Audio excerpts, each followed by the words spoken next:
Salut, bienvenue dans Travel Talk, le podcast qui vous partage les aventures uniques, intenses et incroyables de jeunes étant partis à l'étranger. Ce podcast est réalisé en partenariat avec l'organisme Web France, avec qui notre invité du jour est parti aux États-Unis. Bonjour Carla, comment Bonjour. ça va? Ça va, merci. Du coup, est-ce que tu peux nous expliquer un petit peu où est-ce que t'es parti, quand, pendant combien de temps? Du coup, moi, je suis partie en programme scolaire classique aux États-Unis. J'ai été placée à Indianapolis, qui est la capitale de l'Indiana. Euh, et donc, je suis partie juste après ma terminale. Et c'était en 2016-2017.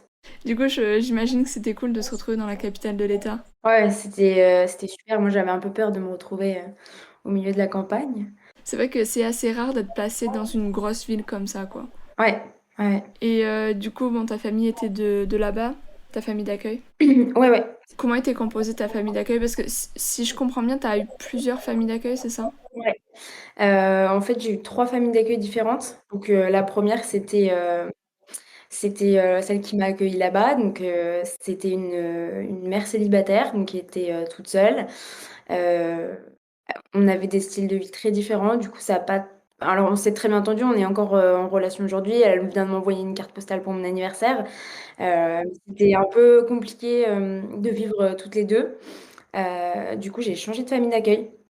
Et j'ai été accueillie par une fille qui était dans une de mes activités extrascolaires. Et du coup, elle avait un frère et donc il y avait les deux parents et elle. Et là, ça n'a pas du tout collé non plus. C'était une famille très particulière. Euh, voilà, c'était pas du tout les mêmes valeurs. Il y avait plein de choses que j'appréciais pas du tout enfin voilà, c'était un peu compliqué parce que politiquement parlant ou enfin voilà, toutes les choses comme ça, euh, on n'était pas du tout d'accord et du coup c'était très compliqué parce que j'avais plus trop le droit de voir mes amis. Voilà, ça m'empêchait un peu de vivre. Euh, Il t'a empêché de voir tes amis, c'est ça? En fait, ils étaient voilà, très pro-Trump, très racistes. Et Indianapolis, c'est une ville où il y a énormément plein de cultures différentes. Et c'était une famille blanche qui ne supportait aucune autre couleur de peau, quoi. Donc Du c'était coup, un peu compliqué. si tes amis étaient d'une autre couleur de peau, et t'avais pas le droit de les voir, c'est ça? Pas forcément pas le droit, mais disons que voilà, j'avais des réflexions toute la journée. Puis c'était limite si ma sœur d'accueil espionnait pas loin de refuser des gestes au lycée, donc c'est compliqué. Et du coup, j'ai rechangé de famille d'accueil et là je suis repartie donc chez ma meilleure amie que je m'étais faite. Donc là ils étaient cinq. Il y avait donc mes parents d'accueil, ma sœur d'accueil qui avait 2 ou 3 ans de moins que moi. Après j'avais un frère d'accueil mais je l'ai vu que 2 fois parce qu'il était à l'armée. Et après une sœur d'accueil qui a 3 ans de plus que moi. D'accord. Et ça s'est bien passé dans cette famille au final? Ouais, super bien. Et ça n'a pas été un petit peu compliqué pour toi de devoir changer autant de fois de famille? Ah si, c'était pas joyeux tout le temps. La transition la plus dure, ça a été entre la deuxième et la troisième, parce que je me suis dit, j'ai changé de famille une fois, on sait que ça peut arriver, mais c'est rarement qu'on entend des étudiants en échange qui ont fait 3 familles. Ouais, ça a été fait dans des conditions un peu particulières. Ouais, mais après, j'ai quand même fini les 4 derniers mois avec une famille incroyable, donc j'étais quand même très heureuse. Cool, ça compense bien. Ouais. Web, comment est-ce qu'ils ont réagi du coup quand t'as fait autant de changements de famille? Alors la première fois, ils m'ont dit que bon, c'était un peu comme mes parents, oui, mais t'es sûre parce que tu sais pas où tu vas tomber et tout, donc ils avaient un peu raison entre guillemets. Euh, mais sinon, enfin, la première fois, ça a été assez dur parce que en fait, j'ai tout de suite vu que en fait, bah, j'adorais ma mère d'accueil, mais c'était très compliqué de vivre avec elle. Enfin, elle vivait toute seule, ça faisait très longtemps qu'elle n'avait pas vécu avec quelqu'un d'autre. Elle était divorcée. Et elle avait ses 2 filles qui habitaient dans la même rue, mais elle avait plus l'habitude d'avoir quelqu'un chez elle à la maison tout le temps. Enfin, moi, j'ai très vite vu que ça allait être compliqué. Et en fait, quand j'ai commencé à en parler fin septembre, octobre, là, tout de suite, on m'a dit non, mais il faut réfléchir, c'est trop tôt, tu nous as jamais parlé d'autres problèmes avant. Enfin, c'était beaucoup mes coordinateurs aussi, mes coordinateurs sur place. D'ailleurs, j'ai changé de coordinatrice, en changeant de famille parce que ma coordinatrice, n'approuvait pas le changement donc j'ai changé de coordinatrice. Donc voilà et après ma nouvelle coordinatrice, vraiment très, très gentille, qui m'a beaucoup aidée aussi, pendant mon 2e changement de famille. Heu et par contre le deuxième changement de famille, ouais, puis ils ont été prévenus, un peu tard parce que j'étais déjà en transition quand ils m'étaient prévenus. Parce que ma 2e famille d'accueil en fait, m'ont virée de chez eux. Donc c'est la coordinatrice qui est venue me chercher. Là sur le deuxième ils ont pas pu trop m'aider, mais la première fois si et ils avaient bien rassuré mes parents, tout ça donc c'était bien fait. Et par chaque changement de famille, t'as dû changer de lycée ou t'es quand même restée dans le même lycée toute l'année? Alors j'ai eu beaucoup de chance, je suis restée dans le même lycée toute l'année. J'ai eu la chance, je suis toujours restée dans mon lycée. Ouais. Et ton lycée, du coup, j'imagine qu'il était grand pour être un lycée d'Indianapolis? Oui, bah, il y avait à peu près, 1 000 élèves par niveau, donc à peu près, 4 000 élèves. Ah ouais, ça fait une petite ville limite. Ah oui, c'était vraiment énorme, puis le lycée, la taille, enfin c'était voilà, je me suis perdue le premier jour d'ailleurs. Ah ouais? Ah bah, je suis arrivée, j'avais en fait, j'ai eu ma famille, tard. J'ai eu mon annonce de famille, je pense ça devait être 25-26 juillet et je suis partie le 31. En 4 jours, j'ai dû tout préparer et partir. Et du coup, ben, je suis arrivée là-bas, l'école elle commençait le 1er août et moi j'ai commencé que le 2 du coup. Et donc du coup, voilà, le premier jour, j'étais un peu perdue parce que, bah, j'avais pas fait de visite de mon lycée. Mais après, ils te donnent pas un plan, quelque chose comme ça, pour te repérer dans le lycée? Et en fait, voilà, je me suis, bah, le 1er août, j'ai dû aller au lycée pour m'inscrire pour, mes cours, mais j'ai commencé que le 2 puis j'avais le décalage horaire dans la tête donc j'étais un peu perdue.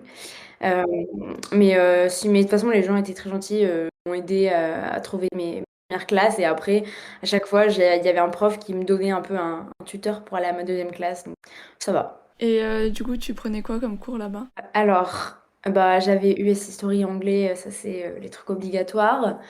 Au 1er semestre, j'avais, une classe de journalisme, une classe de photo, j'avais espagnol et j'avais, piano et j'avais ma classe, du coup de show choir qui était aussi une activité extrascolaire.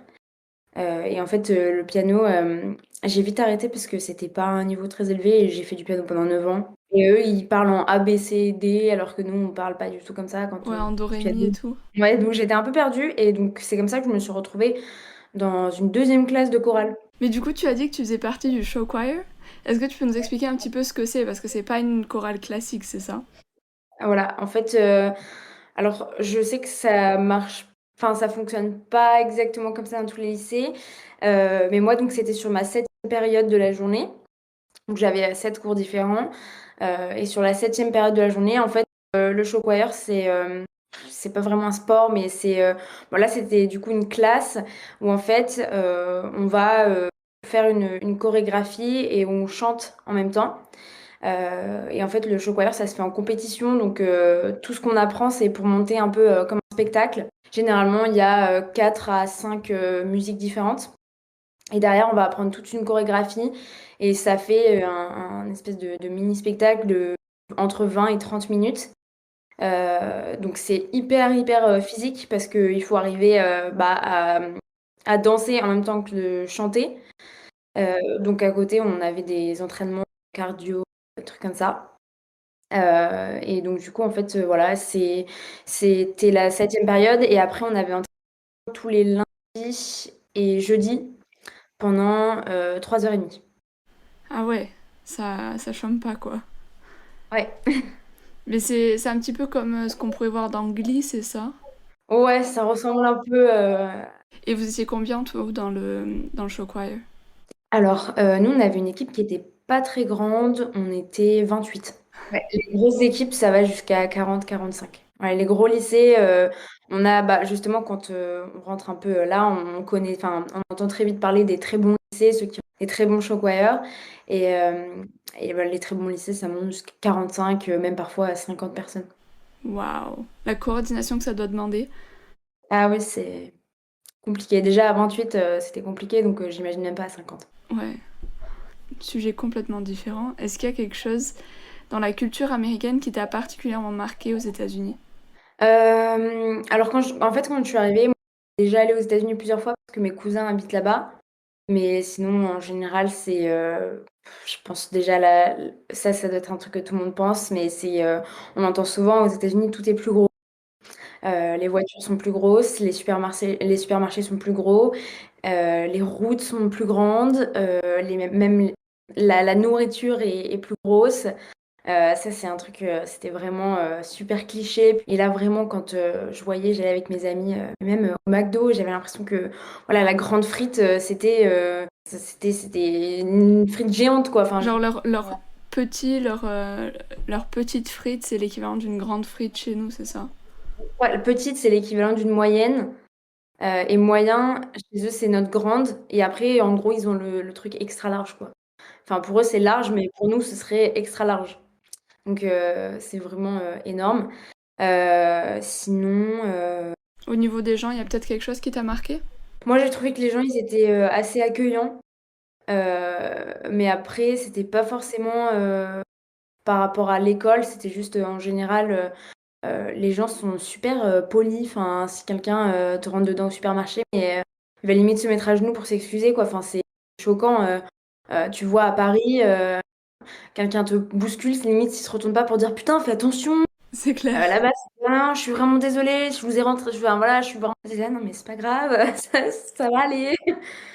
Ça, c'est un truc qui est assez choquant parce que bah, quand tu passes de Paris à ça, t'es là, waouh, ok. Et les gens aussi sont assez amicales.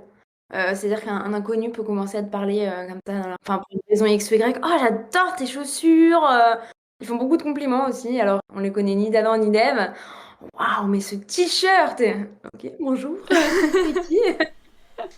C'est vrai, je me souviens, un des premiers jours où je suis arrivée sur place, je me baladais seule dans le centre-ville, tu vois, de ma petite ville. Et pareil, direct, il y a quelqu'un qui me dit, mais oh, j'adore la manière dont vous êtes habillée et tout, vous avez acheté ça où? Puis je commence à parler avec mon accent un peu français, quoi. Et là, j'ai perdu la personne qui était en face de moi, qui était Oh my god, you're French! Et après, ils ont commencé à parler, quoi, comme si j'étais leur pote, quoi, comme si on se connaissait depuis 5 ans, quoi, alors pas du tout. Ouais, ça, c'est vrai que c'est assez marrant. Mais après, je sais pas si toi, ça te l'a fait aussi, mais genre à la fin de mon échange, j'étais la personne qui faisait des compliments dans la rue à des gens que je connaissais pas, quoi. Enfin, je me sentais pas du tout mal à Ouais, l'aise à le faire. ouais, on prend un peu l'habitude alors qu'avant, on est là, putain, c'est bizarre, pourquoi tu fais ça? Mais j'oserais faire ça et en fait, on prend hyper vite l'habitude. Et même la manière dont on est accueilli dans les magasins, moi tout le monde était là, en gros, bonjour, comment allez-vous? Mais c'était juste pour dire bonjour, quoi, ils s'attendaient pas forcément à une réponse. Ouais. Mais moi au début, j'étais en mode, ça va bien et vous? Pourquoi tant de gentillesse quand je rentre dans un shop? Qu'est-ce qui se passe? Ouais, et puis c'est pareil quand on est au restaurant, les serveurs, c'est limite s'ils viennent pas nous tenir la cuillère pour nous la mettre dans la bouche, ils viennent 5 fois, tout se passe bien, ça va, c'est bien cuit, c'est bien. Wow, laisse-moi dîner! Ouais, c'est clair. Doucement! Mais après, c'est pas parce Par que. contre, c'est limite un peu invasif, quoi. Enfin, après, ils font ça un peu pour les tips, mais c'est quand t'es en train de dîner, qu'ils sont là, c'est bon, c'était là, yes, je dîne là. C'est vrai, mais parce que aux États-Unis, ils travaillent pas pour les tips parce que justement, ils ont pas de salaire, mais c'est juste les tips, enfin, les pourboires, du coup, leur salaire. Ouais, en fait, les salaires sont mis quand on est serveur, voilà, qu'on travaille chez. Alors, non, McDo, c'est un peu différent.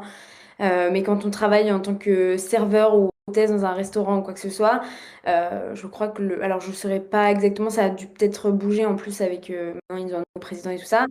Mais je crois que quand j'y étais, le salaire minimum, quoi, leur genre de SMIC, c'est 3 euros 80 ou quelque chose de l'heure. Et en fait, l'argent qu'ils se font vraiment, c'est grâce bah, à tous les tips qu'ils ont. C'est un peu obligatoire quand on va dans un restaurant. C'est un pourboire, quoi. C'est comme ça Ouais, je qu'un peu crois que les c'est. serveurs vivent. Je crois. Enfin, je sais pas si c'était le cas partout, mais en Californie, c'était 20% au moins qu'on devait laisser en plus. Ouais, alors moi, j'étais dans une ville où, enfin, surtout dans une partie de la ville qui était très pauvre. Donc c'était pas forcément, enfin les gens laissaient pas vraiment 20%. Mais, mais je me souviens, enfin moi j'étais pas du tout au courant la première fois et tout. Et puis j'ai une copine, elle me dit, mais t'as pas laissé de tips? Mais non, mais laisse un tip et tout. Moi j'étais là. «Hein, quoi? Comment? Mais il a son salaire, c'est bon, genre il est là pour me servir». Ouais, En France, quoique maintenant ça commence à devenir un peu aussi, dans les restaurants un peu, chic et tout en France, on commence à laisser un peu des tips, mais c'est pas du tout, obligatoire pour nous, quoi. C'est là-bas, c'est, «Ah non, mais si tu laisses pas, enfin, tu vas être super mal regardé, quoi». c'est clair. C'est quelque chose que j'ai mis peut-être 6 mois à comprendre cette histoire de tips, quoi. Non, moi ça va, j'ai compris assez vite, mais c'est vrai que la première fois, je me disais: «Ça, il faut laisser de l'argent, je viens de payer mon repas là, c'est bon, C'est comme les taxes quand t'achètes des trucs en magasin, elles sont pas affichées sur le prix de l'étiquette, elles sont rajoutées à la Ah caisse. mais ça, je me faisais mais tout le temps avoir, quoi. Quand on va au dollar store ou les trucs comme ça: «Ah, c'est que 1 $, ah, c'est que 1 $», donc on se retrouve avec un truc de 10 $ et au final, on en paie 15, quoi. Ah! Ouais, j'avais oublié. Et est-ce qu'il y a quelque chose que tu aurais aimé savoir avant de partir aux États-Unis? Bah, je trouve qu'on avait fait une orientation avec Web et franchement, c'était assez enfin, ils ont vraiment le tour des sujets. Hem, je trouve que c'était quand même, assez complet. Après, c'est sûr que quand on vit son expérience, on découvre un peu au fur et à mesure des choses, bah, la vie quoi, mais ça peut changer d'un état à l'autre, d'une ville à l'autre. Ouais, Donc franchement, non, il y a rien où je me dis ça vraiment, je suis dégoûtée de pas l'avoir su avant, quoi. OK. Et qu'est-ce que tu en as tiré de cette expérience, du coup? Bah, alors, un peu déjà, gérer les situations un peu stressantes avec, tous les changements, après, je pense aussi, l'ouverture d'esprit, même un truc, hyper débile qui, devrait être normal, mais j'étais dans un lycée, privé en France, donc c'était un lycée catholique, donc moi j'avais jamais trop, côtoyé des gens qui étaient homo ou bi ou n'importe quoi et là je suis arrivée dans une communauté, LGBTQ mais qui était énorme et en fait, ça m'a fait bizarre sans pour autant les juger au début, ça m'a fait super bizarre parce que je me suis dit: «Waouh, ça m'arriverait pas en France, quoi». J'étais dans une partie de la ville qui était, assez pauvre, donc c'est pareil, je viens d'une famille qui a pas de problème d'argent, donc c'est pareil, ça m'a fait super bizarre, quoi. Pour moi, c'était, «Oh venez, on va, faire un steak and shake» ou «Venez, on va faire un McDo et tout» et enfin, parfois même sur les fast-food, bah, ils étaient obligés de limite, compter leurs sous, quoi, donc ça m'a fait super bizarre. Mais je pense que ça m'a, encore plus, renforcée dans le fait de me donner un peu la valeur de l'argent. Eux, ils sont là, ils partent travailler tous les jours, alors que moi, j'ai jamais travaillé de ma vie, quoi, mes parents, ils sont là à me payer, mon année, aux États-Unis, ça m'a mis un peu un coup, le 1er mois parce que je me suis dit: «Ouais, putain, je suis vraiment, privilégiée». Heu, ça, je pense que c'est aussi une des choses qui m'a le plus, frappée un peu en étant là-bas et qui m'a le plus aidée à grandir. Parce que une fois que t'es rentrée en France, t'as vraiment changé ton mode de vie? Alors j'ai pas forcément changé mon mode de vie, mais je pense que je suis beaucoup plus consciente de tout ce qui se passe un peu, autour de moi.